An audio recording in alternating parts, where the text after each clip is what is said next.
السلام علیکم ملګرو، نقیب یوسف زی یم. په دغه امید ملګرو چې تاسو ته مې یو نظم راوړلی. د نظم عنوان دی ګوړه. الله دې وکړي چې ستاسو خاطر پې دروند نه شي او تر اخره پورې واورئ. یقینا چې خوند به درله درکړي. ډېره زیاته مننه. په ترنم کې درسه شیر کومه.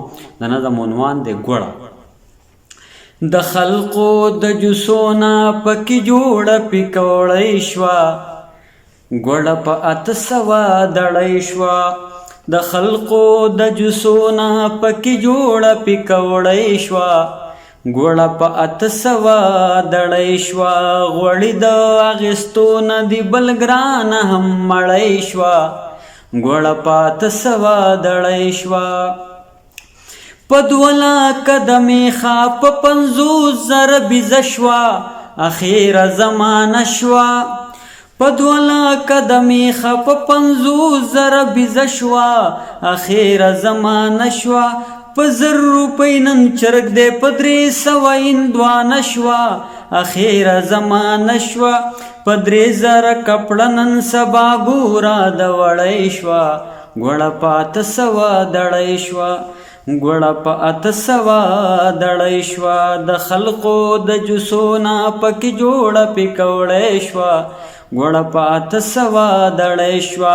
غوړي د اخیستو نه د بل ګرانه هم مړی شوه، ګوړه په 800 دړی شوه. دا خلق لیونی نشي ګران شوی میډیسن دی، هر چا سره ټینشن دی. دا خلق لیونی نشي ګران شوی میډیسن دی، هر چا سره ټینشن دی. شروع پکې د هر یو سړي ګوره اپریشن دی، هر چا سره ټینشن دی. زه څنګه به اخلم زما هم زړه شړی شوه، ګوړه په 800 دړی شوه. د خلقو د جوسونه پکې جوړه پکوړی شوه، ګوړه په 800 دړی شوه.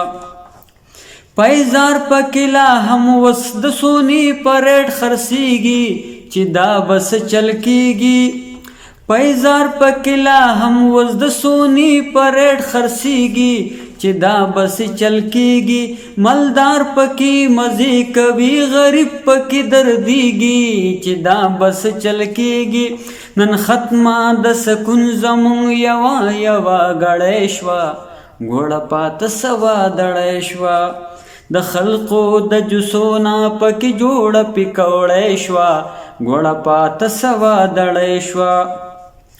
څوک مو آواز نه اوري، په ځان پورې حیران یو، موږ داسې یتیمان یو. څوک مو آواز نه اوري، په ځان پورې حیران یو، موږ داسې یتیمان یو. سمه لار مو پرېښي، په خطا لار روان یو، موږ داسې یتیمان یو. غرق سمندر کې د قرار زمون بیړی شوه، ګوړه په 800 دړی شوه، ګوړه په 800 دړی شوه. په زړونو خامخا به اوس زمونږ ساه ډوبې وي، چې دا رنګې ګرانې وي. په زړونو خامخا به اوس زمونږ ساه ډوبې وي، چې دا رنګه ګرانې وي. هغه خلق بس کړي چې یو درزن بچي وي، چې دا رنګې ګرانې وي. په زړونو خامخا به اوس زمونږ ساه ډوبې وي، چې دا رنګه ګرانې وي. هغه خلق بس کړي چې یو درزن بچي وي، چې دا رنګه ګرانې وي. د خلقو ته مستړی نصیحت باندې کوپړی شوه، ګوړه په 800 دړی شوه، ګوړه په 800 دړی شوه. د خلقو د جوسونه پکې جوړه پکوړی شوه. ډېره زیاته مننه ملګرو، خوشحاله اوسئ. د الله په امان.